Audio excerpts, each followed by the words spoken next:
And gentlemen, welcome back to the LCO. Base race? It's a base race. They're marching. They're flashing. God, they're going to go racing. for this one. I don't believe this. I do not believe this. Only aim for perfection. Ain't no half stepping. I'm gonna take you back. Spitting facts, you gotta live with that. Who got it? Who won it? No problem. We mobbing in the city. Seraphine! Do or die, it's either all or nothing. Best believe I'm leaving out with something. Anytime I got the crowd jumping, throwing rings, you know they fist.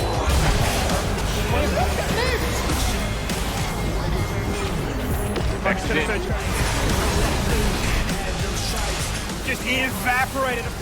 Goodo locking them all in place, linking up with Kisee. That's an ace.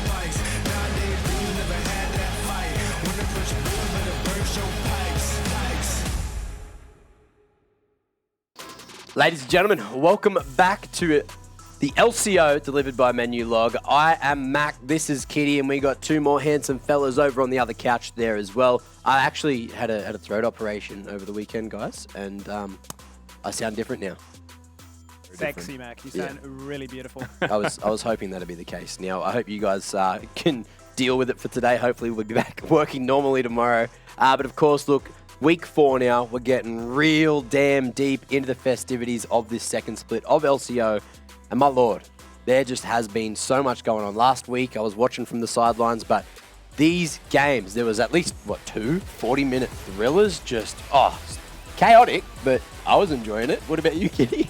They were absolute fiestas. Okay, maybe fiesta isn't the right word. Bangers is the right word. Because they all went to 32 minutes, I believe. And it was like a base race on both teams. All Nexuses were open. And it was just absolute nuts. And this is what happens when the meta changes and it's just durability.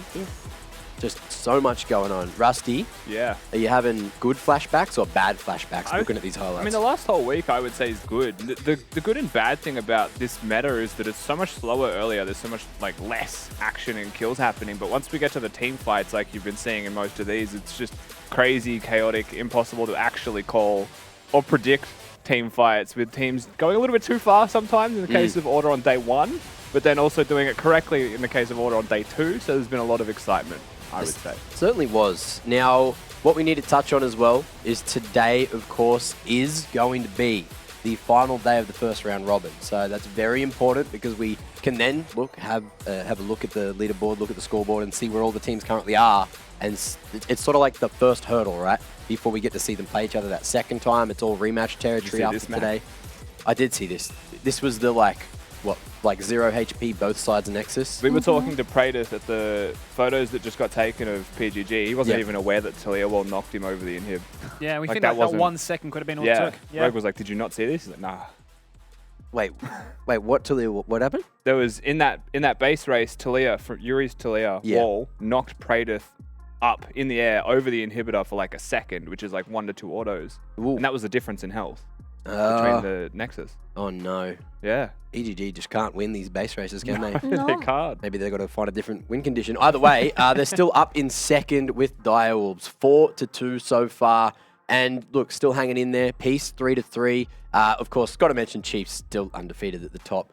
And we're sort of just waiting to figure out who, the top 5 are there, but there's only one game between them. And at any moment, look, Mammoth, they can have a pop-off game. If Kanga can show us what they're made of, they can maybe just jump straight back up because there's not much between these teams at the moment, Kitty.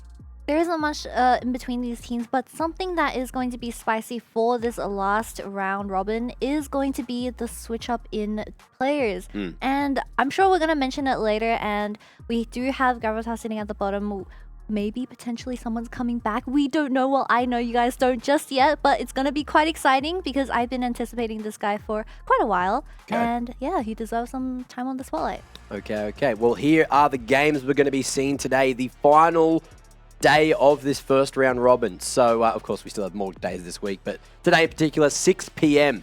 First game is Order up against Mammoth. Following that, we got PGG, Direwolves, which is, of course, our game of the week because both these teams, this is the one that defines them all, and it's also, that game on the final day of the round. So if they stay as close as they are right now throughout the next 2 rounds, it could all come down to what happens today. Now, third game of the day, you got Peace and Gravitas there as well, which is going to be an interesting one. Test of Peace's form still maybe grab a task off that first win they're still hunting for. And then the last game of the day, Kanga and the Chiefs.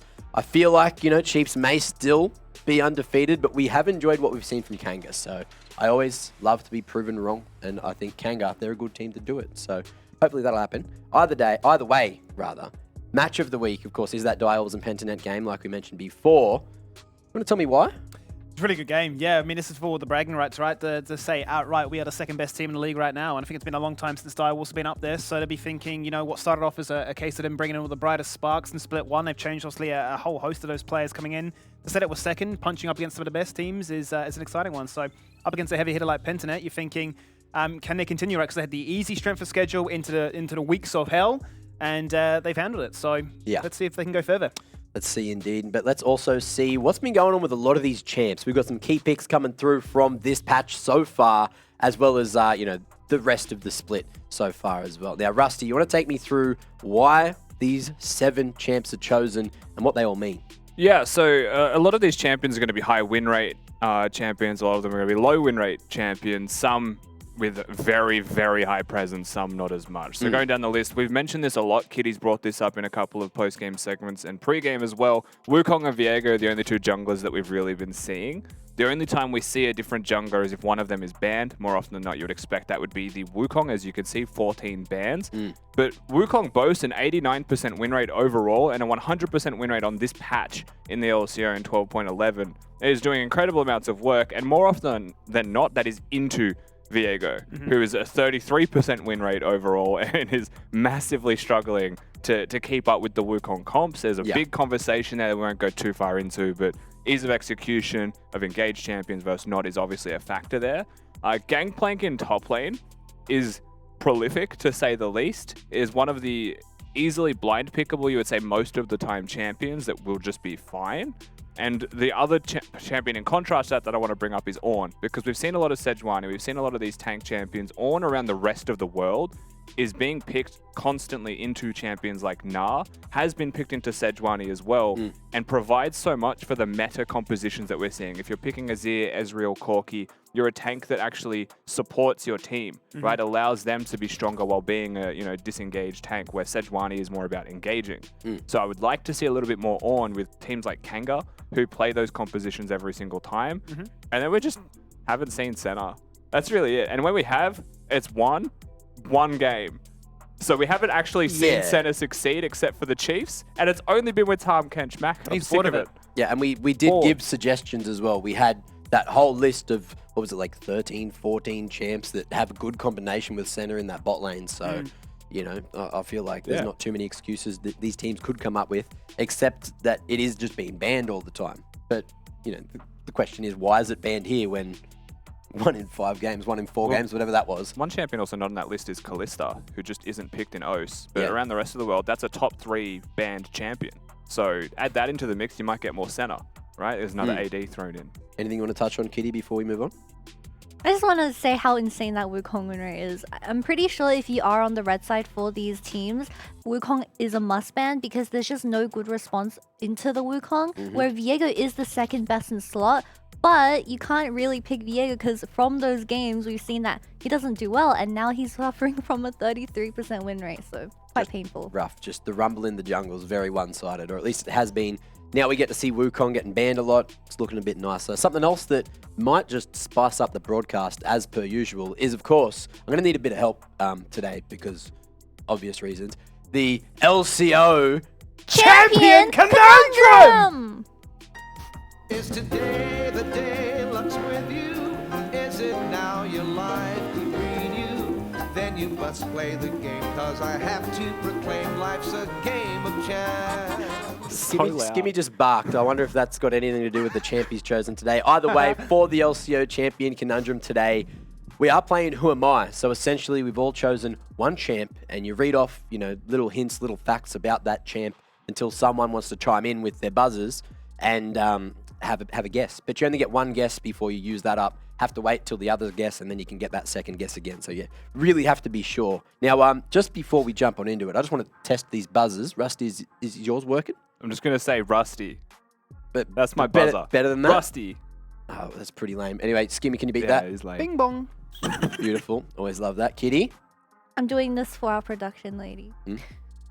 That's not a noise. No, but like it's a physical I think- buzzer, you know? Our sound man has a noise for you, so when you do that, he'll play that. Okay. Okay, beautiful. Boom. Wanted to say And beep mine boop, is but just it's- going to be yes, which is kind of broken, and I'm sorry. But I'm not sorry. Also, thank you guys for helping me with the intro. Either way, Rusty, you're going to be going first. I'm going first? You're going first. Are you ready? Okay, okay. I can go first if you don't I'm want. ready. Are you ready? Okay. Okay. All right. Rusty has been extremely happy No, for I'm this. nervous because Kitty's so good at lore that you'll get it straight away. So, who am I? I am the chosen vessel by a spirit and have been able to see the memories of my past lives since the age of 12. I act as a spiritual guide or beacon to mortals. I was a pacifist until the Noxian Wars, at which I unleashed a divine Karma? fury. You didn't do the buzzer. Yes. Yep. Karma? Yes. I told It you. is? This is pointless, What? isn't it? Why are we here? Congratulations, Kitty. How do you read the Apparently word that Noxian was Wars? correct. And she's like, it's got to be Karma. Okay, How Mac, much I wrote. I'm worried about mine now. I've got a couple. She got of it on more the third, things. like here. man's got a full Read essay. out the rest. Just Yeah, give us the fun otherwise fact. we'll fill time. I was a pacifist until the Noxian Wars, at which I unleashed a divine fury that obliterated a warship. In my past, I have fought battles alongside Aurelia, Akali, Yasuo, Kennen. Oh, that's the, kind of a giveaway. The cinematic. I figured you'd get it there. You somehow got it at Noxian Warship. My real name is Dara. I was the first champion to receive a visual and gameplay update. I used to use fans as projectiles. I was hoping that someone would get it at that one, if nothing else, Old because the Karma. old Karma used Old fans. Karma, yep. I'm from Ionia. My Q ability is an AoE skill shot. I'm a frequent flex pick. It's a bitch. Karma. Ah, Ah, hi. nice one, guys. I was like, I didn't know whether I was allowed to laugh at that for a second. But look, Skimmy. yes. Skimmy, you're up, mate. Okay, so I've actually figured out the Kitty's too counterplay. good. I figured out how to beat Kitty. No law questions. All right, let's Ooh. go. I can't look at him. I All right. need to look straight. Who am I? I was released in 2009 during the alpha. I had a visual update in 2015 on patch 5.2. I had my most recent update on patch 12.10. One of my abilities is a reference to an interaction you can do in FPS arena games, like Quake. I have the 5th longest basic attack range in the game once I'm level 18. I have a wide variety of skins, 13 different ones to choose from. Tristana? I didn't think Trist to be the 5th. I thought Bomb. Trist to be like top Bomb. 3 Wrong? range. You won! Wait, I You won? got it right again! What was the reference to Quake? Because I was feeling Rocket that. jump. Rocket jump. Rocket. I jump. got it because you said it was like a long-range ADC, and Tristana's like one of the oldest. Yeah, but I didn't think ADCs. 5th longest range at 18 because her range goes up every level. I think was it was like- isn't that above like Caitlyn, etc. by 18? Like Cog, Jinx, even Seraphine were like higher than her, yeah. I did actually Okay, think that's of with Trist. abilities. Yeah. Her base range is probably above all of those. Yeah, that's what it said on I've been Wikipedia. done in. I've been done by Wikipedia. Hey, Cog Fact has check. to press W to have longer range, Do you bro. know, Truth, my last one, truth. because you know how we went from impossible down to easy? Yep. Literally my last one, if you didn't get it by then, was I am a Yordle. oh, true. And if we hadn't figured it out by then, it was doomed. You're Yep. always picking a Yordle comp. Always, bro. I'm a Yordle one trick. my whole thing was when you said the FPS thing, I was like, oh, she's got a jump. But I thought it was like a hop, and I was like, is that a reference to like a bunny hop? It's like Nidalee bunny hop or something. Yeah, like, yeah, I was yeah. trying to- But I didn't want to. I'm on the same wavelength as you, Yeah. mate. Yeah. Either way, Kitty, you can't win this one because it's your turn. Yes. It So- might actually go to 10, and I don't have 10, so hopefully it does well. So Whenever who you're am ready. I? Place of origin, I am from Shurima. I was an adventurer and guide for Shurima, and I was disabled for every Ultra Rapid Fire edition, with the exception of Snow Battle Air All Random Ultimate Rapid Fire. Yes. Is that what Earth stands for? Aref. R Earth. Yeah. Yeah. All random Earth, yeah. And I'll play using this champion was named after a professional player. Did I read that right? Ding bong. Listen. No. No, Bruh. it's not. He's not Shurima. I'm from Shurima. I heard outplay by a pro player instantly I with have the a insect. thought, but I don't want to waste the oh, buzz I've wasted in. my buzz. Yeah, that's what It's I doomed. did for the anyway, It's keep over. going, Kitty. Okay. I was released in 2009. I am related to another popular League of Legends champion. weapon is a... Did I just say his? Yeah. Continue. Its weapon is Netherblade of Horok, and it's named after a rioter's nickname, and it's a human that's been touched by the void. Is it? I mean, I'll have a crack because that's all of them, Max. Is that- There's no is point that- even oh, buzzing right. in. That's I'll all have of a them I'm crack. out. Hey, buzz in. Okay, I can give you more. Is it Cassidon? Yes. Yeah. Because there's the Pyke, Yeah. which is the true. yeah. But like when you said it was named after a champion, I was like, the Azir No, sec. sorry. I was thinking think I read that Mordekaiser, wrong. but I was like, he doesn't have a blade. He's got a big hammer, right? Is Cassidon from Shurima? Cassidon's origin was from Shurima, and That's then he crazy. got pissed that his family died, so he entered the void. Yeah, as you do. Yeah, fair. Don't we all? Just casual weekend for him. Yeah. Why not? I knew that. I was just hiding that Yeah, mate. from Yeah, you mate. guys. Because I cheated and saw a card, so I couldn't buzz in. Oh yeah. I didn't actually. I'm just making excuses. Anyway, it's Content. my turn. Good luck. I think I've got some banger questions. Good Kitty. luck. Good luck, I really Skimmy. hope you didn't read this We're one. doomed. Yeah. Good luck, Skimmy. All right. My name comes from a French word derived from Latin. You'll find out what that word is later. I was the first champion to be previewed at a major event, which was PAX East in 2011. My voice actor is Jason Wishnov. What? Are you familiar with him? Okay. I hail from Runeterra. Okay. I caused some chaos in the Demacian settlement of Fossbarrow. Don't know if you know that. I do. I am an assassin. I'll give you that much. I'll have a crack, Rusty. Yep. Katarina. Negative. Wanted to try. We'll keep going. We'll roll with it. I got to get in before Kitty does. That's the only tech we Actually, have yeah. here is Yeah. throw a Hail Mary. This one's a bit easy. I'll go to the... Oh, there's multiple. Okay, I'll do this one. When hit by Graves' smokescreen, he says, "Who's in the dark now?" During development, I was referred to as Nightmare. Oh. Bing bong. Did you bing bong I fast think the or big did I... bing bong came in before the noise in my ear, but that's Oh. We've got... it's Skimmy. The referee has said it's Skimmy. Got two different options. You take a crack at one? Nocturne. Bang on. Yeah? He's got it. And the last one was the Latin word my name is derived from means from the night, which... Noctis something. Yeah, Nocturnus, Yeah. which would have been 2 on the nose, so I just didn't say Nice. That makes sense. it. Anyway, so I started really hard. I'm from Room Terror is such a throwaway. I'm throwing Yeah. Runeterra. Yeah. Yes. Nice. I mean, to be fair, Aurelian Soul isn't from Runeterra, so that gets rid of one champion. If he's on the rift, isn't he? Okay. I didn't even know that. Truth. Well, there you go. Kitty's Kitty, too good. Lawmaster, Too right good. there. I actually beat Kitty at law. That's it. It's Did it Kitty. happen? I bing bonged before she whip whip. To be fair, You interpreted nightmare. the noise came in Yeah. too late. So, Okay, yep. Cindy, that might be on you. That's our sound guy. Go and throw hate at him on Twitter. Nah. But also, you Cindy's a guys legend. who are on Twitter, I hope you saw from the fans, because we wanted to know your favourite emote for today. So I hope you guys got in on that one. And if you jump on over there, you can tell us your favourite emote if you haven't already. That noise just came in real late. I don't know if that was like a message. What? There was a message. Anyway, from the fans, it's time for you guys to tell us about what your favourite emote is, of course. We have some submissions already, so let's throw them up and see what your favourite emotes are. So, here we go. Peronius coming through with the everything good. Diana Wink. I haven't seen that before. I don't think you can get this normally. I think it's a loot box drop. Oh, I Yeah. think you might be right, That'd yeah. explain having Wasn't not it an seen it. esports capture? No one has it, yeah. yeah, right. I think it was an esports capture. I That's could be cool. wrong. So this is a rare one. Yeah. Mhm. Okay. We've got a few more to have a look at. I'm just Almost out of confused as to bastards, why her mouth is so open while she's winking. I feel like I it's think not it's a necessary. reference. It's a reference to like a meme. Oh, is it? IRL, yeah. Ah, okay. Well, meme knowledge not on point. Tim's happiness with Legacy. Legacy 2020, is that? Yeah, what a stacked team they were, eh? It was a banging team, yeah. It was First world blood team. It's Start right? basically ace. Chiefs 2020. On everything too. Buddy, does he have it in the actual circle though, or is it just as? Well, right now that's a Lee Sin. Is that what the I bottom can one tell you is? that's the Muay Thai Lee Sin. Oh, there you go. He is Muay Thai Lee in IRL, let's be Yeah. honest. So that's Carbon's Actually, choice for probably all 5 his of them. favourite emote. Now let's have a look at one more before we jump on into the match discussion for today. It's Graham. coming through with a Rammus thumbs up. Okay.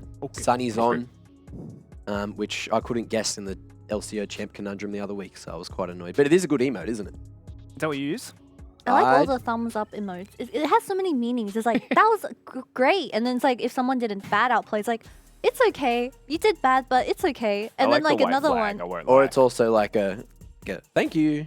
You know, Yeah, it's like, I Max got away you from suck. That's you. when he goes to Ganke. Yeah. Yasuo's just like 110 flaming mech and all chat, and he's just like, okay.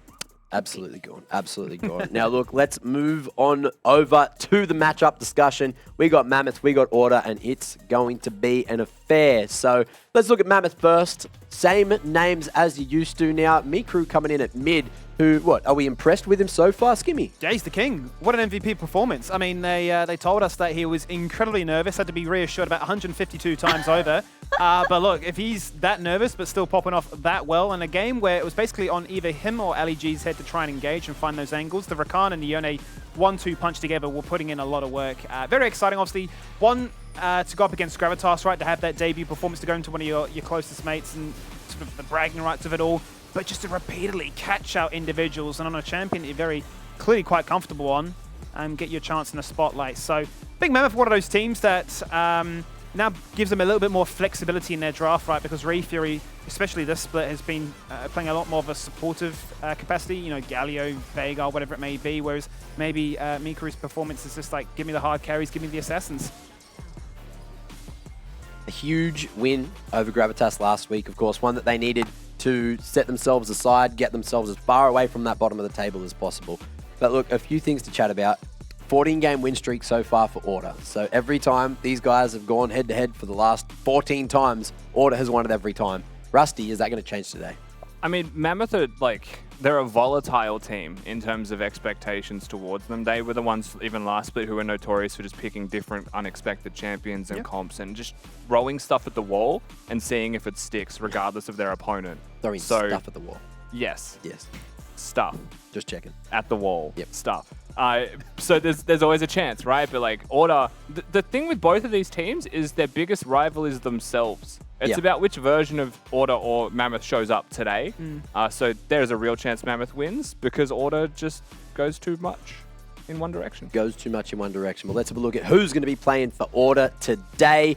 And Skimmy, take me through these handsome gentlemen and tell me what they've been doing that's relatively decent so far. Well, they are the boys. They're going to get it done. You know, they are the MSI representatives coming back in, looking to try and patch up some of those weaknesses or at least try and find their own version of what they want to look like coming into split number 2. I think, yeah, Rusty raises a few good points. They've been doing a little bit of experimenting. They've certainly pushed the sinker out there and said, let's see what works, what sticks, what doesn't look too hot. But ultimately, I think they're going to be one of those teams that have always stuck true to their words of like, we're ramping up for playoffs. That's really what tends to matter. Yeah. And at least from what we saw last week, it was Puma saying, give me Ezreal and I will literally just 1v9. I think this bot lane matchup is going to be very, very exciting. The key pick for me that stood out is on 2 separate occasions when Puma and Voice went up against each other, they actually played the Vayne. One of the only few Vayne players we have that's quite keen to play it. So I thought, hey, if that's going to be a potential contested pick, we're going to see a lot of explosive fireworks in their bot lane where they're going to take no prisoners. Are we expecting to see Corporal back on that Yuumi?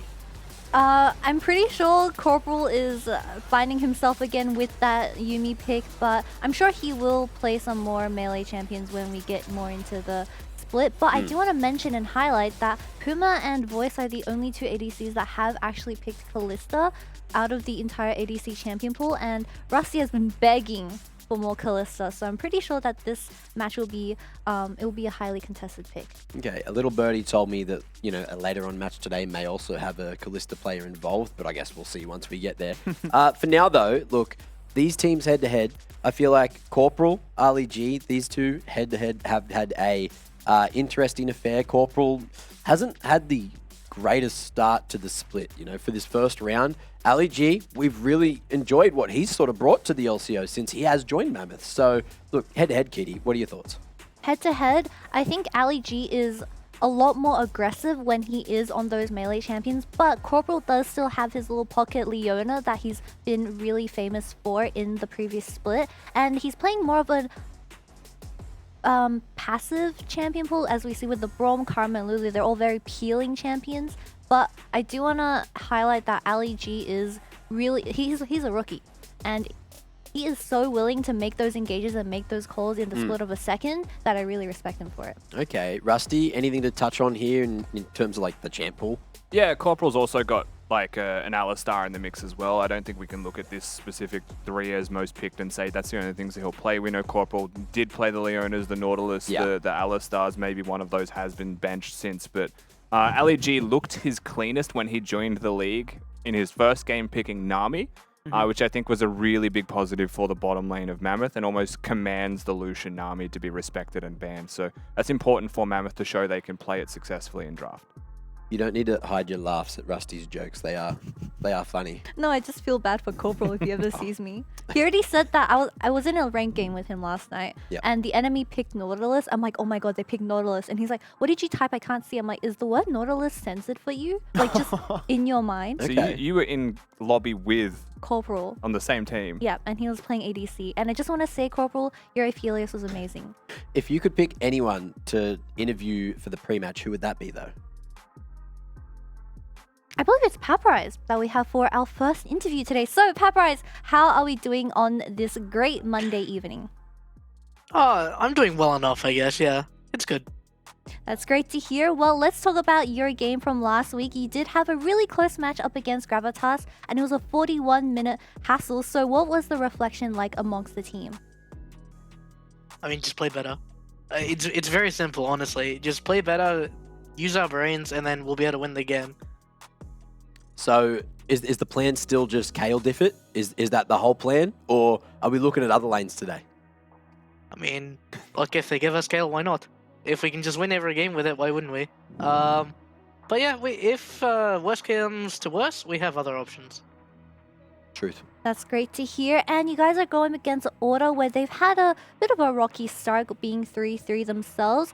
And Puma has been popping off on that Ezreal, so what is going to be the concern for the team regarding Ornn? I mean, Ezreal's definitely a bit of a problem character at the moment. He's probably up there, if not the best AD carry on the patch, so a little concerned about that, but outside of that, I think we're alright.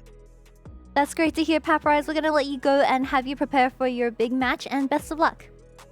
Thank you. See you later. Happy. Big Papster. Papton. Pap up top.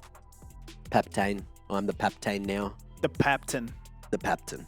Yeah, true. Now, you guys can put your Twitch points on the Papton or on the other team order if you want. Dare fan vote. Get them in. I know you've got Twitch points. I've seen you guys using millions on every single bloody game. Going one way, going the other way. Just win some more. Let us know what you think is going to happen here. And, of course, let's have a look at what we think is going to happen. I feel like no one's going for an underdog pick today. Not yet. Not yet. I'm feeling it. We can't say not yet. We've both been wrong doing it so many times already. Oh, I thought they were the favourites, Rusty. Look, and I just didn't pick the underdog on the underdog day. Kitty and Skimmy, however, all tied up. Who's winning? Yeah, because we both had those games, right? I went for Kang and you went for Peace. That's how we sort of caught up. Yeah, I just think Ornn, they are still the favourites in this one. I think Mammoth can certainly be very volatile and cause them a few headaches, but I think pound for pound, if you would look at like stability, you'd probably say that Ornn still have a little bit more to give, right? Less rookies, more experience, more time in the rift, more time to sort of understand what goal they're working towards, right? Whereas Mammoth, I think, are still like a work in progress, right, as to like what their strongest 5 is and sort of working around those champion pools to get the best out of them. Kitty, percentage base, who's winning this? Is it like a 70-30? Is it an 80-20? Honestly, in my heart, it's probably 40-60, 60 being Ornn, because I think Ornn is really draft dependent, especially around that mid-jungle duo where it will affect a lot of their results. Yeah. Puma has been popping off on whatever ADC he gets picked on, so I think it's just draft difference.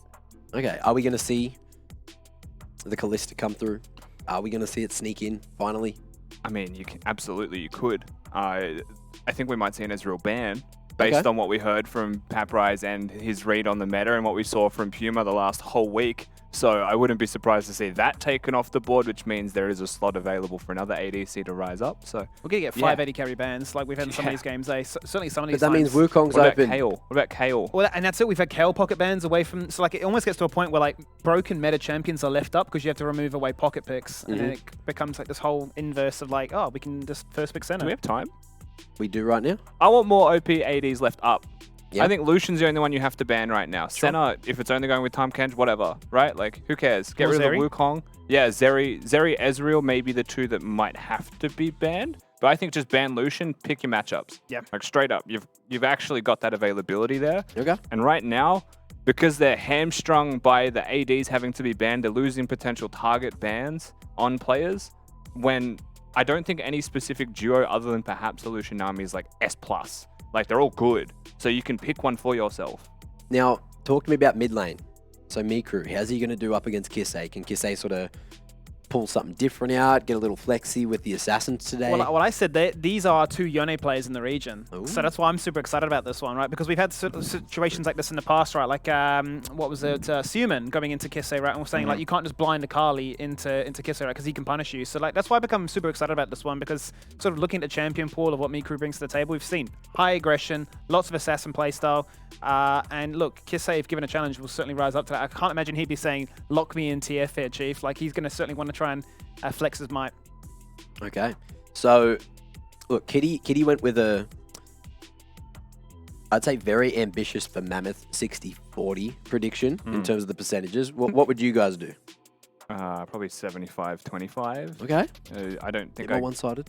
Yeah, more one-sided, but also, like, it depends on which iteration of each team shows up today. Like, it's like Order could be 100% going to win, and then they'll just have a crack at something, and then suddenly there's a chance for Mammoth to come back into the game. Yeah. They do actively limit test. Like, I don't know if you've heard or remember the coach interviews, but anytime we have a conversation with Order, it's like, are you, like, nervous? You keep losing. He's like, nah. Like, actually just unfazed in his lane, flourishing. These are just scrims, right? They're not the... Oh, wait, this is the... Ooh, okay. Either way, we have some submissions from the fans. You know, we're just having a couple of issues. So we'll have a look at what's going on in terms of your favorite emotes here. So Dave Oerlo threw his up. It is the dabbing penguin. Thoughts on this one, Skimmy? That's like my default these? one, yeah. No matter what I'm doing, I'm always dabbing on people. Okay. I play TFT, and every time I lose against Skimmy, he just dabs on me. And he has the most loud sound effect with it as well, so I'm just completely defeated. I go onto your board, you got a Heimerdinger freestyle, and you're like, oh, bro, it's a win streak mage angle, and I'm just like, dab, dab, dab. Of course. And I lose. Now, look, let's move on to the next one. Thank you, Davo, for that submission. Oh, dear. We got a Oh, real that sounds squid. like Do we know the name of this one? Let's have some quick trivia. It should be the anime skin. What are they called again? I'm gonna say Battle Bunny, Oh, whatever champion that is. Is it Battle Misfortune? Bunny MF? Misfortune. Yes. With a love heart. I think we've hit the nail on the head. I can't. How do you get this emote? I actually don't know how you get this Probably emote. got it during the event. Maybe. Yeah, Might be probably. exclusive Put it in now. the promo, I Exclusive guess. to the time. Yeah. Now. Nice little quiz there. So Are you telling me we've seen no Bs? we haven't seen a B No yet. one submitted a B? I posted a B, but mine's like a little bit adjusted. It's An not. alteration Oh, It's of an the right. word. alteration. Yeah, Stop yeah. photoshopping Bs. Well, Talk about you know, Bs on You broadcast. got to Yeah. Photoshop. Save the Why bees. aren't you voted? Save the booze, yeah. I love honey. Honey, Dude, yeah, save the drink bees. more honey. Yeah, nice. I need a bit of honey at the moment. Keeping it Yeah, sweet. Maybe we can get some honey for me. What's your favorite emote, Mac? What do you use in game? The only one I use is, I can't actually remember which one it is, but it's bound to the same key where I like use my trinket, and I just never changed it. So whenever you see me, using a random emote in game, it's probably because I've just put a ward It's just down. got all of our pro players that just constantly spamming it. We're asking them questions, we don't even know we're pressing it. Yeah. Just It was subconsciously. Get Back with the Angry Bee. It was, It was right? Get Back with the Angry Bee. That Yeah. just clicked. It was Get Back with Yeah. that, and then we had Kyose also, who would also spam furiously. There was a memory of a pro player when I was casting the LPL. And the LPL is known for diving turrets, right? And this was like the first year that we had emotes actually available to be used in pro play. And they were like setting up a 5-man dive, and he raised a white flag and just died. Well, I'm raising a checkered flag right now because the game's about to, well, it's last lap. I don't know. Champ Select's ready. See you after the Champ Select. Saved by the bell. Let's get into Champ Select then and see what actually happens. Let's see if our odds were on point. 60-40, 75-25. What bans do we get? Well, we do get triple bans. We do get the Ezreal as we wanted. Lucian has to be taken away. And Zero, I think, was probably that top 3 also. Yeah, this kind of does round out the top 3 ADs we're expecting to see banned. I would have liked, Puma to be able to play the Ezreal, etc., but we're going to go down the list. We're going to get rid of the center here as well, which in my mind brings up Kalista once again, but we haven't seen it really, except for these two teams. Still a possibility. Kalista isn't, in my head, it isn't immediately blind pickable by any means as a champion. No. You want to see more of a composition first before you straight up lock that one in. because that Supreme Confidence can be hard counted in laning phase, to say the least. Certainly can. Obviously, you still got the creme de la creme of patches gone by, right, of the likes of Jinx and an Aphelios. But certainly there's a lot of champions up for grabs here, a lot of niche champions. We should talk about the fact that Corporal just has no hair anymore. Yeah. I feel like that's sticking out like a sore thumb. Yeah, he's going for the buff, isn't he? You know, Yeah. new look, new ideas. Hopefully, a good chance for him to bounce into Split 2 or Round Robin 2, I should say. Well, we are going to be hovering a Kayle here from the very start of the draft, given it is Papryze. He did say he's just he going to will lock lock it it in. blind. If they don't ban it, he'll lock it He blind. doesn't care. He will lock it in. But ultimately says He's been coach gap. he's been told no. He's been coach Play gap. tank Sedge. Oh, we got a Okay. Shyvana as well. Mac is just punching the air behind the studio right now. He's loving this. And Goodo just with a cheeky laugh there as well, seeing the Shyvana locked in. Shyvana's got an auto attack reset, so Sejuani Shiv can be a pretty dangerous combo. Sejuani also provides a lot of the engage angles that Shyvana doesn't have, often just running at you with Ghost really quickly. He's also extremely good at objective control around Drakes. Mammoth seem to like their Drakes from memory, Skimmy. Yeah. And Wukong, a little bit more teamfight centric, but I do think that Shyvana has a place into Wukong as a champion. It's more about how does the composition work. Yeah, right now you certainly got a lot of wombo combo threat, right, to try and clap down multiple members. But you're right, obviously Shyvana is one of those champions, very adept at taking those Drakes. They have the second highest percentage. Do Mammoth of claiming those Drakes, so certainly a clear priority for them. Response here for Order. You mentioned before that the Ornn is insane.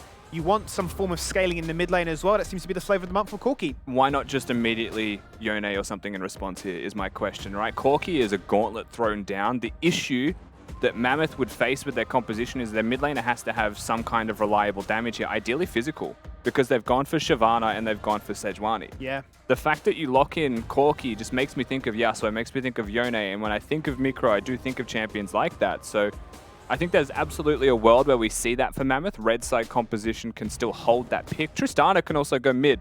Can. Just as a small tangent to that.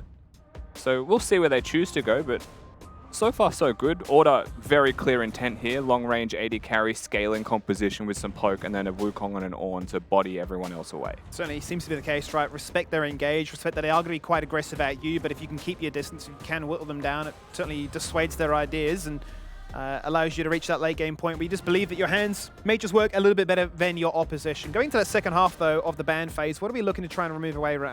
Clearly, in-channel supports need to be addressed.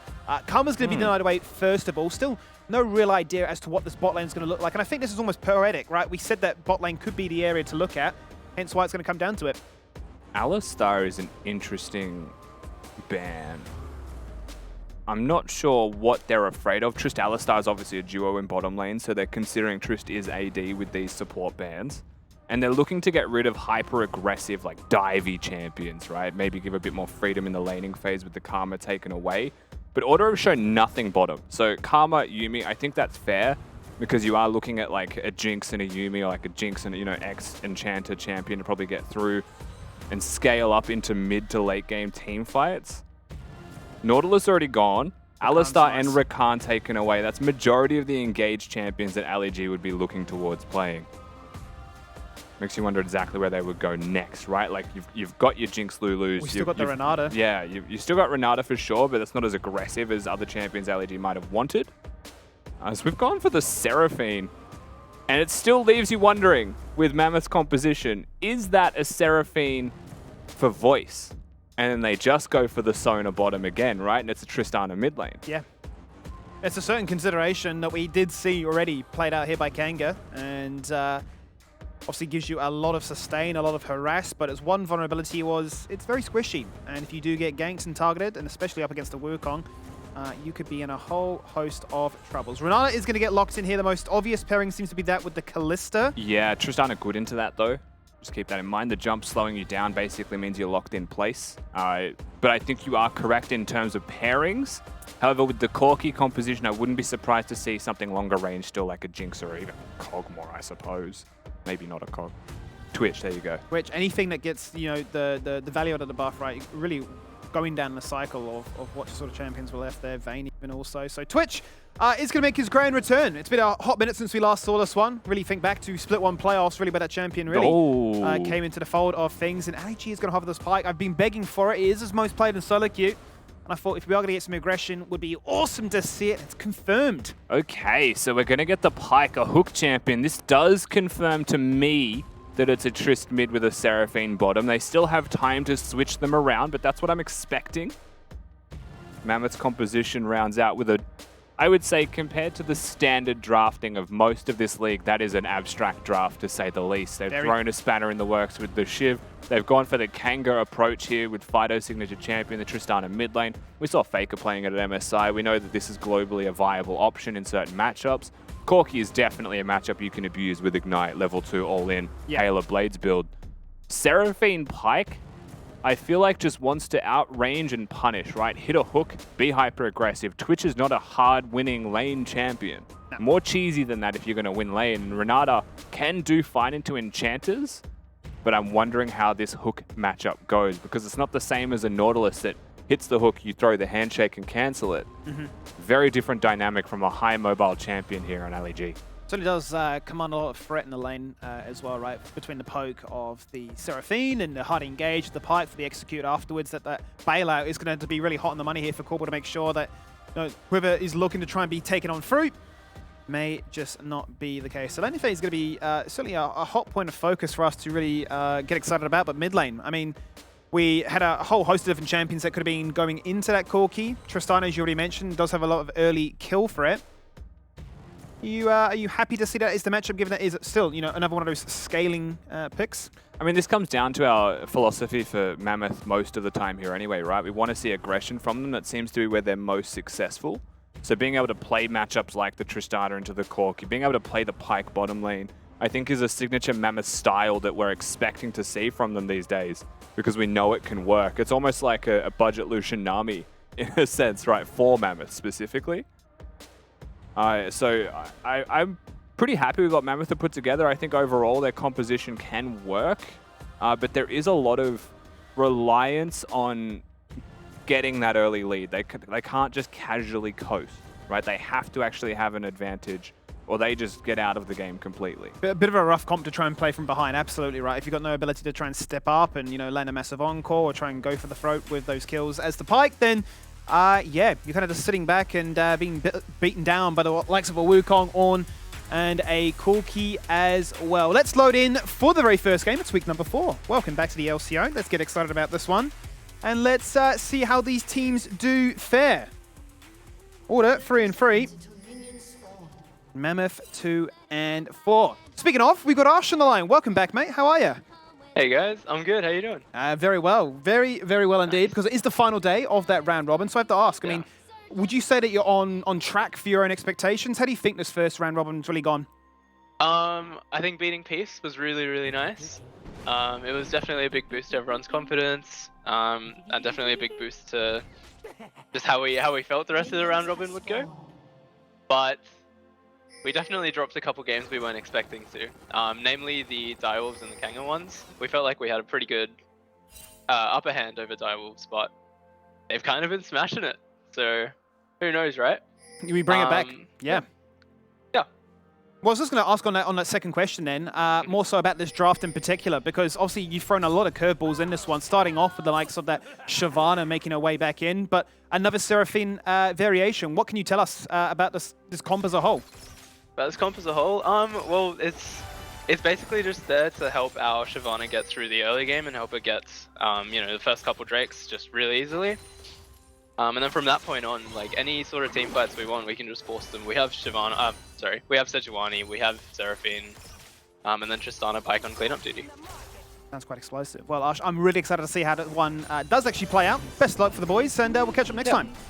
All right, have a good one, guys. Makes a lot of sense in general, Skimmy, what he's saying, right? The Shyvana is someone that they want to try and ramp through early game. If bot can have priority, however, that's a pretty key feature for forcing Drake.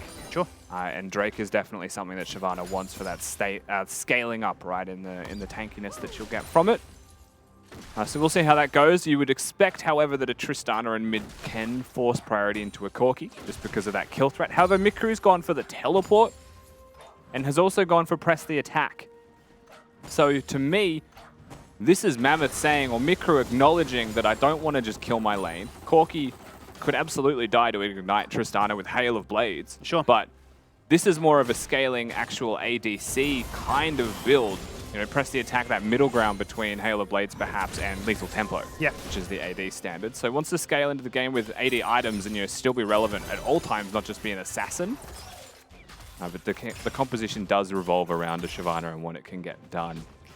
The only issue I have with that is, and he is correct, Sejuani, very good at forcing engages, is a top laner and can't always be there. So you've got more limited windows than perhaps they would like. Certainly will have some rather limited windows, but they will be running press the attack in both mid and jungle, so obviously a lot of damage amplification available if they can find those little skirmishes, as those two will be roaming together to guarantee that the first crab goes their way down bottom side. And just keep tabs as to where Goodo is on this Wukong as well. Obviously a crucial champion to keep down low, but also to allow you to have that tempo and that priority in those lanes to make plays for the Drake. Meifan wants to just make sure that Goodo's taking his raptor camp. He knew it was being done. He just chooses to kind of watch that happen. We're just going to go towards topside Scuttle Crab anyway. Overall, both teams are just having full clear junglers. Bot Puma. Yeah, Puma's walking up a really lot. advanced right now. The handshake brings them both together, slowing them down. No Glacial Augment, just a Guardian instead. Voice forced to flash away. Voice is just dead. That's first blood. And it looked ever too easy. Yeah, they know their limits. They've got Ignite there for Corporal, right? There's no exhaust on the side of Mammoth because it is a teleport for the Seraphine. And she pays the highest possible price for having that teleport. We'll come back to lane and catch the wave. But Dyers in a wave will crash here. Ornn feeling very good about themselves for how this game has started, specifically because they have a Twitch, Renata. They scale up so nicely. To start off on a strong foot like that, right, with the bailout, with the Ignite, with the kill threat being found that early on, you're a little bit concerned, right, because you're thinking that shouldn't be winning lane. Not as hard as it just did. Like, there's definitely windows where you can be hyper-aggressive. People think of Twitch as a scaling champion. People think of Kog'Maw as a scaling champion, but they've always got windows where they can be hyper-aggressive. Voice was out of mana. He started tier, had no health. You know, maybe wasted his shield earlier to keep Ali G alive, so it was just a sitting duck. And they found their window. Well, yeah, found their window. Obviously, consideration is the Corki lane. Couldn't necessarily be winning lane, but he's certainly holding his own. That's all he needs to do. He just needs to farm up a storm, find himself at that break point once the package is there as well. And looks trying to influence the map, denying some of those crucial drakes for the Shyvana, or just making plays for the Herald instead. Or certainly one of those teams that are quite happy just to take either. No major priority. Also has the Dematerializer there on Corki as Kisee has used all 3 stacks by now. Goodo looking to flank perhaps around, actually just wants to see if the Drake's being done, but guess what? It is being hit as we speak. Ornn seemingly aware that something is up here. They're going to get confirmation, but Goodo's disappeared over the wall to do Krugs. So this should just be the first Drake of the game, 6 minutes in, going their way. Too much priority in mid lane as well as bot having it forced to defend this one. Yeah, good timing on that priority to be found. 4 members can now go for that and cleanly take it on through. So a bit of extra stats here for Meifan on that Shyvana. Certainly loves that. Passive will work wonders in that regard. But I think that's a good identification, right? Kisee definitely doesn't want to fight. He's gone back to base. He's just picked up a call. He's quite happy. He just wants to continue to farm up gold, cash it in, get the first strike procs. I mean, you couldn't be harder scaling Cullen tier as your first item here as a first strike Corki. He's looking to just get as far into the game as he possibly can. Get those items in. BioPanther is actually just mid. Yeah, he just roamed mids, and he's looking for the knock-up. He certainly will find it. The headbutt into the wall, and Mikru is just kind of embodied. Bio just casually walks mid and just owns him. Mikru has flash. He just held it. He didn't think it was actually going to Did he connect. have jump? He jumped early. He's been smashed. Well, the jungle gank from the top laner. Yeah, only Bio can make that look so easy as well that you're almost like, is this actually happening? You spend more time wondering how that's even possible than just how successful it was and being excited. We see that really fairly rarely, right? We saw it from Tapoon last split. We saw it also from Tien. They just push out their wave, roam in and say, well, I'm not just sitting under my turret waiting for that next wave to come in. So tank things, right? And Papryze does his own version of trying to respond to the play. This skin throws me, by the way, because I always think he has Rift Herald from a distance. Oh, because the purple Yeah, edge. he's got the purple layer around the outside. But yeah, Papryze goes for a little bit of a roam himself. That's a sad cannon. And doesn't get anything done. BioPanther doesn't even have to use his flash in the attempt mid, just gets literally walk into lane. Those are the things you expect least as a mid laner. You're always hunting for the jungler. You're never hunting for the top laner. And in circumstances like that, it can definitely catch you by surprise. This time, LEG doesn't want to let it happen a second time. So they can't afford to let it happen a second time, so they will be offering Mikru a fair bit of protection now in that mid lane. Bio's going to be forced to peel away a little bit here to help out Goodo, who is going to be doing his own job of clearing out some of that vision. Herald is there, and it does look like a lot of these members are grouped up and ready to contest. If Puma's still down in the bot lane, farming up a little bit more. Yeah, this is a risk from Mammoth if they go slow. They have put 5 people here. Shyvana is level 6, ultimate in hand. They want to hit this as fast as possible, so it is good that they are. Look at Order in terms of responding to this objective. They're pushing mid together and get the relic stacks off. Maybe force a plate if Mammoth was slow to this, but they aren't going to get the plate. And they're going to get the bot lane plates as well. So if you consider that a Herald is worth 320 gold for the 2 plates that it takes, Order are looking to get that as a response bottom. Certainly finding it so far, and Order have put on a great bit of control themselves, controlling mid to bot to make sure that if Mammoth go for a face check here, they will just die. Sleep if you're LEG. They've got vision. LEG's going to go on through, but that's a 2-man knock-up, and it just looks ever too easy there for Goodo with that cycle, and the Dragon's Descent across the wall. They'll only get 1, but that's all they needed. Yeah, LEG actually doesn't have the sweep, but the best way to play that out is to sweep on your way through, and if you're going to go invisible, your team can't be next to you.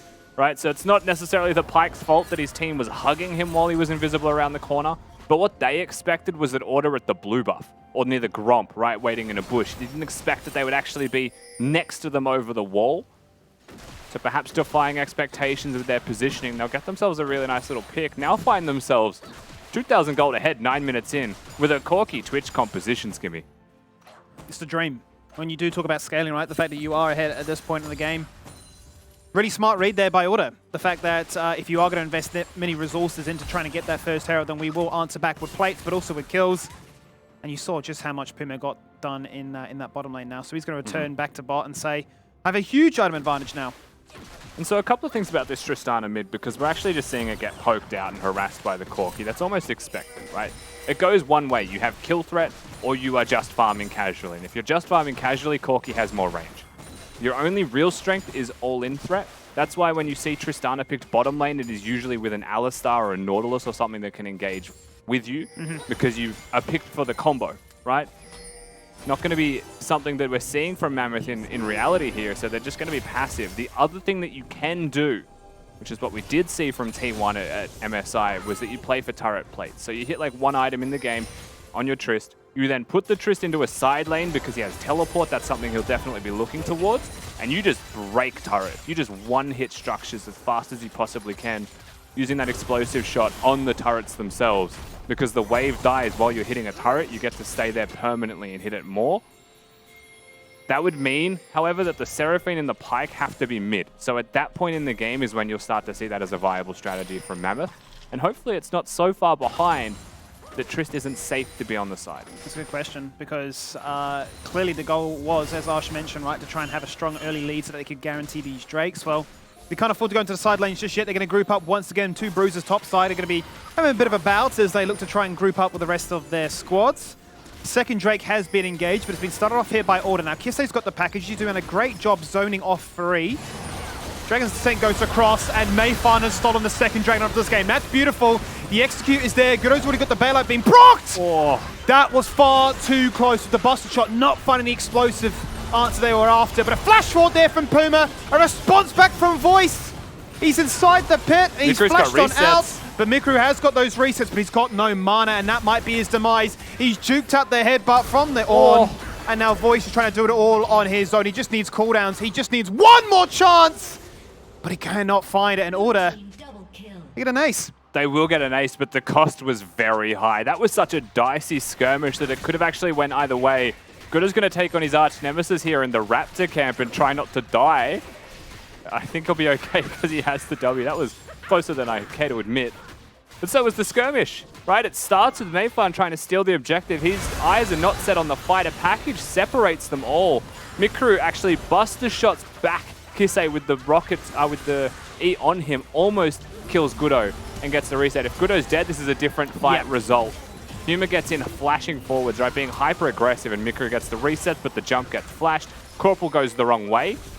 but it dodges the Tristana, so it's correct. And that flash is at the same time as getting the jump reset.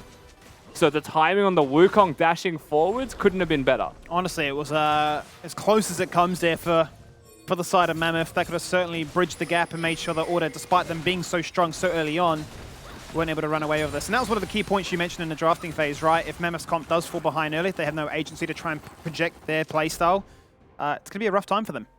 They do need a little bit of aggression. They also need a little bit of luck, and luck was not on their side in that last skirmish. So things can start to potentially go from bad to worse here. First full item done for Puma. Well on the way to having a crazy damage on hit build. For Puma. LEG's got him. He's got the jukes and the jives, but he just turns around, goes for the spray and pray, and oh my gosh, no. The hostile takeover, the turnaround, Puma space gliding through. He procs the bailout, and this time he has no low member to take on down. So that's just going to be a shutdown here for Meifan, looking to make it a double, looking to wipe the floor of the bot lane of Order, but Goodo says, nope, I'm the superior jungler. Now he's 3-0. The reinforcements will get him. Mammoth with a lot of vision control up the river. They are the ones who actively choose to make that play, so they are the ones who suffer at the hands of Order when that play is bested. Voice getting poked out pretty hard in mid here as well. So even in the lanes where they're not fighting, they are still being dealt with. No priority for Mammoth whatsoever. Left responding to these wave states, but responding being the key word because they certainly can't answer back, right? How's the Seraphine look to try and deal with the Corki at level 11? Not too well. I like the idea of the Shyvana into poke compositions because there's no sustain for the Corki. There's no healing enchanter available for the Renata being picked there either by Corporal. There's a bit of lifesteal that's going to be there for Puma, but all things considered, the Shyvana can be really meaningful throwing out those E's, right? Hard harassing with an AP build. Yeah. Seems like it's going to be going a bit more tanky from here, however, with no Mythic in hand. And Mikru locked down, right? Not being able to push in a side lane. It's tough. Certainly is tough. One thing he can do is deal with those wave states rather well. But Order certainly fought ahead, and so we can just disengage away from this one into the second spawning of another Herald. Bit of cheeky counter jungling, but that'll also be denied here by Kisee as well. As the only real prize they'll get as a cross-map transaction will be a denial on the red. Papryze will hit a Demolish proc, but we'll have the Balmy Cinder proc activate there, and being a tank, he's going to have to disengage from the turret. Meanwhile, Puma looking to try and make a play onto Ornn. Not really as easy as they would like. It's a no from me. So he's proxied the wave. There's the knock-up. That's looking pretty good right now. It's going to be a 2v1, but Ornn takes these. At least he buys time. Enough for Goodo to rock up and make it a fair 2v2. But Puma, as you mentioned, he's just taking that full turret on his own top side. Yeah, I mean, you've also got level 11 now done for the Corki. You've got experience ramping up for BioPanther that you saw on your screen as well. You can see the total gold after that turret was taken top lane. Puma absolutely skyrocketing in terms of what he has compared to everybody else on the map. Kisee, the fact that he is the second in line and is 800 gold behind, 700 gold behind, shows just how far ahead Order are in general. And it was what, 3,000 after that last skirmish? Yeah. Just kind of passively has become 6. Farming into plates, into just good timing on the map as a whole, has certainly rewarded Order in a rather handsome way. Well, this has really been the game plan of what this comp was built for Mammoth. They wanted those Drakes, they found the first two. The third is here, they're straight on towards it. Order have bought time and said, we'll summon a Herald to try and make this one not as disastrous as it could be, but they may just lose LEG in the process. He's gone invisible for the meantime. Papryze has to chuck out the Glacial Knockup just to lock them in place. Encore goes that in the mid lane onto Puma. His voice is in a whole bunch of trouble. So isolated and so free. Yeah, not much of an encore there, unfortunately, for Voice. Just a man up creek without a paddle by himself while the rest of the team was routed and forced to disengage from the Drake. Mammoth slowly losing this game. That's really the state of affairs here. We throw them a bone, we say this is one of the ways that they can come into this game, one of the ways they can win, we didn't see it. You know, it's the choices for me on a smaller scale. Mikru haven't seen in this game. He sees the Corki locked in, chooses Tristana. Speaking of, teleport's coming in, wow. And package certainly is hurting, but you raise a valid point, right? The Tristana hasn't really been the characteristic 1v1 early game before the Corki can really look to take over. Meifan is going to try and get himself rather excited though, jumps on in. That's going to be the two-man ultimate from the Renata to try and disengage things. The rest of Order wrap around from top into the jungle and Puma finds that first kill. Goodo's going to cycle him up again, and that just makes it a little bit too easy for them to find two. They're looking for another ace at this stage here, Rusty. Meifan's going to fall on down. Puma's on a double. Kisee's been inspired. He's got the bailout. He's just going to zone you straight back to that fountain. One more Rocky. He doesn't miss. And they can't find the ace, but he's going to try. He's keeping him at bay at the very least. That's going to be all of the rockets expended by Kisee here, so just going to take a control or disengage. Mikru just going to catch these minions also, but he's 70 CS down. This has been an absolute slaughter. Puma, he wants it. He pops out. I was hiding. Sneaky, sneaky. I don't think the poison's enough. It's super low. He's going to be okay, albeit by the smallest of health margins. Maybe one crit could have been the difference there for Puma, but we'll never find that out. It was a very unfortunate fight again from Mammoth. Two people teleport top, and I think they just say to themselves, well, we have to. Plus, they'll take over really nice to make sure the two tanks are stuck hitting each other. Puma's going to stack up his lethal tempo before he procs the ultimate. Gets that first kill, and Goodo just comes through and rips them apart. Kisee able to hit free damage. Corporal maximizing his damage output here as well. It's a really nice time to be a Renata into those two tanks that are running at you. Spoke about it. The predictability of the Sejuani means it's pretty straightforward in how you play this one out. And again, my main point here is that if I was Mammoth, I think I would rather that my Tristana had Hail of Blades Ignite as mid lane. I would rather there was some genuine kill threat to play around. You get the Drake, you transition through mid control potentially, right? Herald into plates, mid could be your play. Mammoth have clearly made that type of play, but choosing to go towards a scaling AD build means that you're trying to go toe-to-toe with a Twitch and a Corki. You're welcoming it, yeah. You're actually allowing them to scale, right? You're kind of playing into Order's hands. And that certainly is their comfort zone, isn't it? Because they're up by a very healthy margin, close to 12,000 gold at only 20 minutes into this game, which is a crazy feat to say the least. Mammoth have heavily invested into this dragon, but the cost has been high. Order have clearly read that game plan very early on and answered in their own fashion, which has net them this major gold lead. And I don't know if there's really a way now. I mean, that was almost like the writing on the wall before, where the Shyvana goes in and is struggling to try and even put enough pressure onto that Renata. Oh, for sure. I mean, right now, 16-4 in kills. You can see it reflected through the gold lead. Just astronomical, to put it lightly. 20 minutes into this one, it's 10,000 gold. I don't see a way into this game other than mistakes from Order, to be honest, right? They have the range, they have the damage. They've got really good disengage between a Wukong, Renata, and an Ornn. Just look at Puma, though. He has the same gold of essentially voice and energy combined. Yeah, he's absurdly far ahead. Ali G, almost non-existent. Pyke is like that, however, right? Pyke's either 3-0 or 0-3 at this point. You've either got all the money in the world or no money in the world. So this is clearly one of those Pyke games that just goes awry. Again, we like the idea from Mammoth. There we go. Here he goes. It's a 1v2. Spray and pray. Forget about looking to try and stack up that lethal tempo. You've got a Shrellige, you've got a bailout. And you go invis for a second. You just pop out like that, and you really demonstrate what it looks like to be one champion versus two. Twitch stops you from playing the game when you are behind versus Twitch, right? The fact that he's invisible means that you can't get priority in any lane by yourself. And Twitch with 3 items compared to the 1 item of voice means you have to have flash ready. You have to have your ult immediately ready. He's not going to stop doing this all game. I mean, look at that. Runans and Titanic Hydra, an absolute cleaving beast. That was for 1 ward that they'll place. That can get immediately cleared by Corporal here as Puma just has so much presence. He is being spotted right now, however, walks towards vision. But that's just because the Drake is up and should be theirs to secure. Mammoth securing this Drake would give themselves a soul. Shyvana would be very happy with this. If one person on that team does scale, it would be the Shyvana. That seems like, in terms of a stretch, that is far too far gone. A little bit too much, given that they can't really answer back in this mid lane, even deal with the one Twitch. That gives Order all the freedom in the world to roam around and claim that first dragon of the game for themselves. I guess Mammoth really now just hoping that Order make a Hail Mary play to try and end it at Baron, but Order would be far too disciplined to throw it to the walls like that. Mammoth are the team that have to Hail Mary here. They'll probably see Kisee bottom on this next wave. They've just seen him clear it. There's a world where you say, okay, like, there's at most 4 people here. If the Twitch shows up, we just turn and burn. But at the same time, Mikru's shown top lane, so he'd have to teleport in. It means that he's not showing bottom to catch the wave that the Corki's gone towards. And Corki also has teleport himself. So again, we're talking about Hail Marys. It's because these are a reach. Yeah, very difficult for them to try and find those angles in which they can try and punish or exploit members of Order not being grouped up as a 5-man squad, you can see that, you know, mid lane no longer belongs to them. I don't think it ever will for the rest of this game, as Puma can just continue to farm up and take every bit of farm that the game has to offer towards him. That's not to say that Bio stops slowing down by any point, right? Like, he's still farming up an absolute treat, close to 3 items himself, and then you've got to take into consideration that the ornaments start to come through too. Yeah, he's level 14. Once he groups up with his team, he'll be able to supply a couple of those. He's given one to the Wukong already. That's an odd one.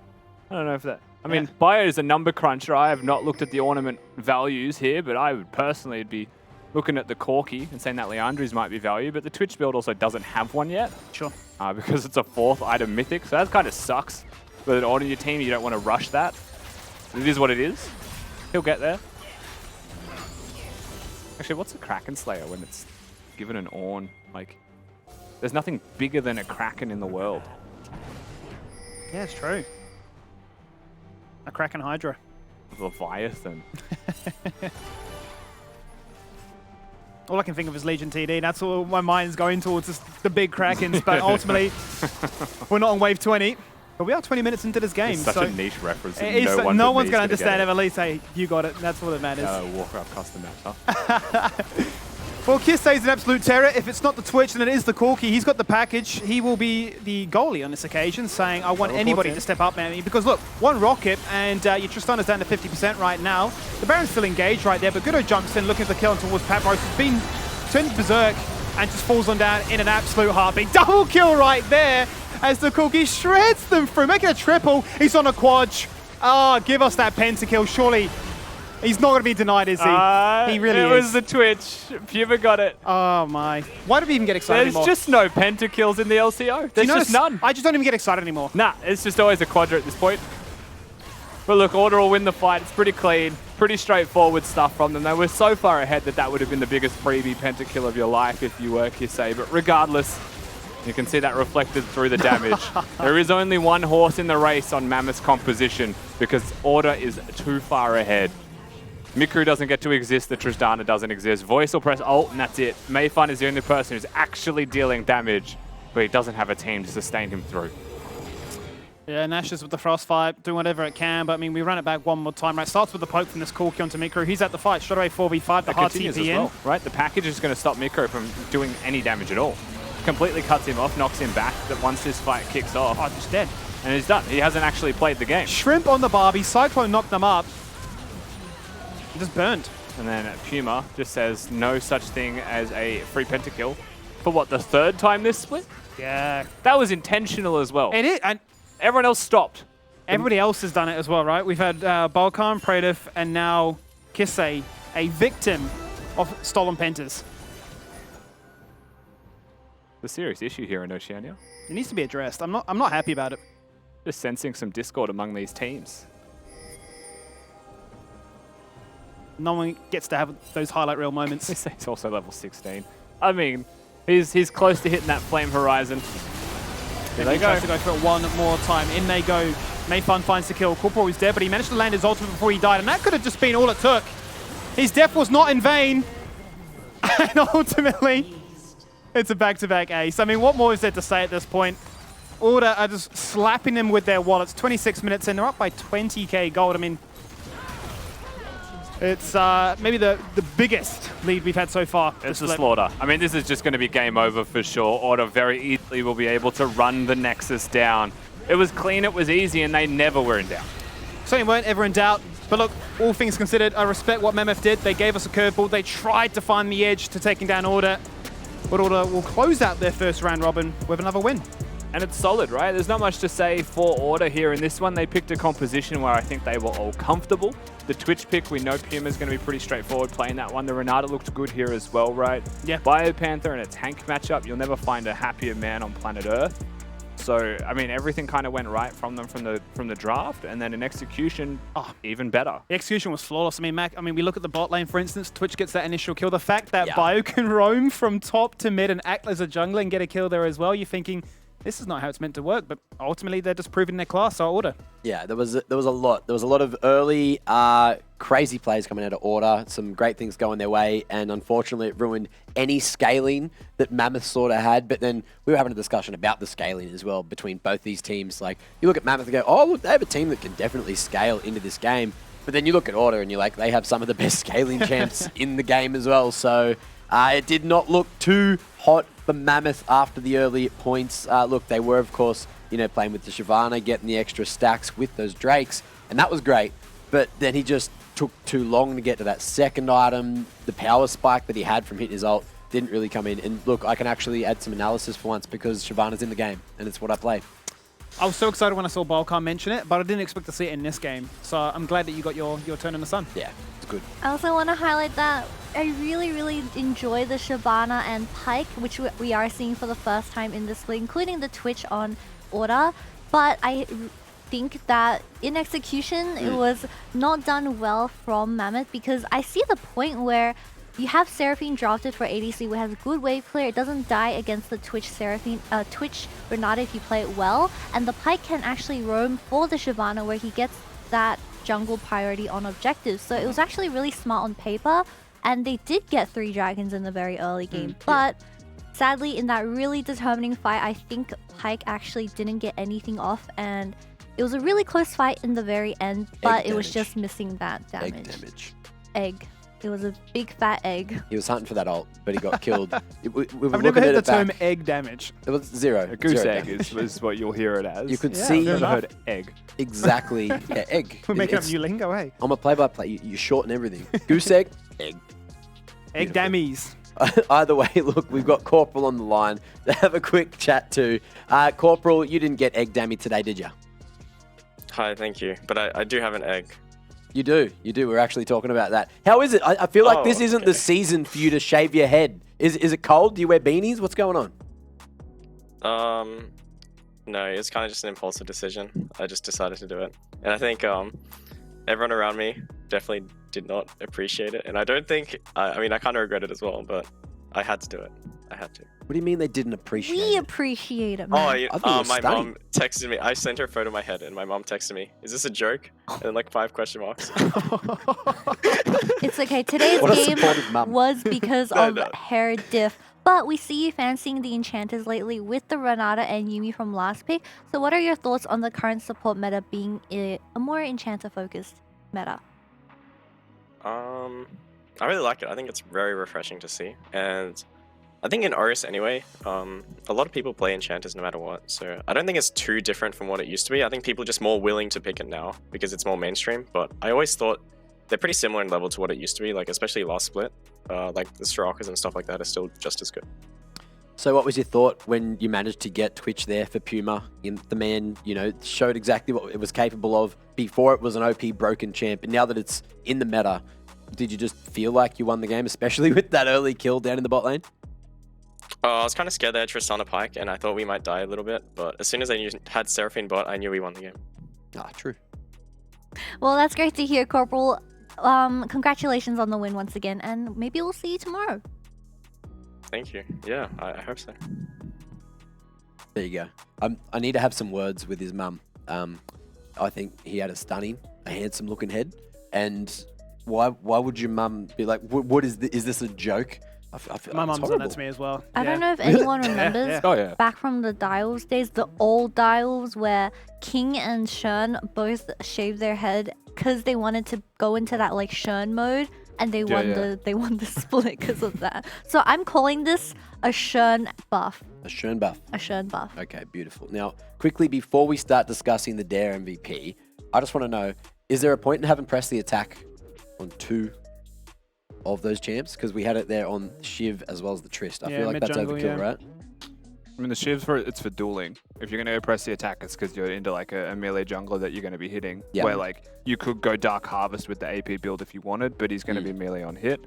I think Trish should have just went Hail of Blades. That's my take on it. Regardless, I spoke about that a little bit too much in game already. Okay, So I'm not gonna go for a 4th time. I could speak about it. I also feel like, Nashor's was the wrong build to go, but we also discussed. Anyway, look, Dare MVP. Who's the Dare MVP? Puma popping off. I have again? a nomination. Sir Corporal's Mm. because he had like 20 assists at the very end. He And also that's hit like a nuts. 5-man Renata ult. That in ult at the last very fight. end, like Yeah. he died for it, but he got it off, give and that him was that. perfect. Yeah. Corporal. Why not? Yeah. Sir Corporal. Look, his mum Lord might not Corporal. appreciate him, but I guess we do. Corporal is the Dare MVP for the first game of the day. 1, 2, and 3 assists there with a 92% KP. Some great ults all throughout, catching Mammoth off guard and just doing work, Kitty. I think the Renata pick is actually so good into Mammoth's comp today because they had a very clumped up team fight style where they had the Seraphine, Shyvana, and Sejuani in the top, so they all want to stay very close together in a team fight. And Renata extremely well for those very clumped up fights, and everyone just started hitting each other. Yep. Do we like Corporal better on the Renata, or do we like his Yumi last week? What are we feeling? I mean, last week it was hard to look at someone that wasn't Puma. So I honestly don't have much of a take on how the Yumi felt. I was just watching Puma. But like this Renata felt genuinely impactful. But was Corporal hidden on the Ez? That's what you got to think about during the break, because ladies and gentlemen, we got to get through this one to jump into that second game of the day. We'll see you just after this for the match of the week is PGG and Direwolves. 50% right now. The Baron's still engaged right there, but Goodo jumps in looking for kill towards Papryze, who's been turned berserk and just falls on down in an absolute heartbeat. Double kill right there as the Corki shreds them through, making a triple. He's on a quad. Oh, give us that pentakill. Surely he's not going to be denied, is he? He really is. It was the Twitch. Puma got it. Oh, my. Hey, look, menu pong. My one's the correct one. Maybe you can start from them. Maybe just Okay. gangplank. You spelt gangplank with a K. Gangplank? Wait, does that matter? Oh no, Oh, can I I don't change know. it? Can I change it? All right, officials, is that correct or incorrect? Gangplank? Is What that is accepted? gangplank? Yeah, okay, all right, we're going to accept that one. We'll give you gangplank.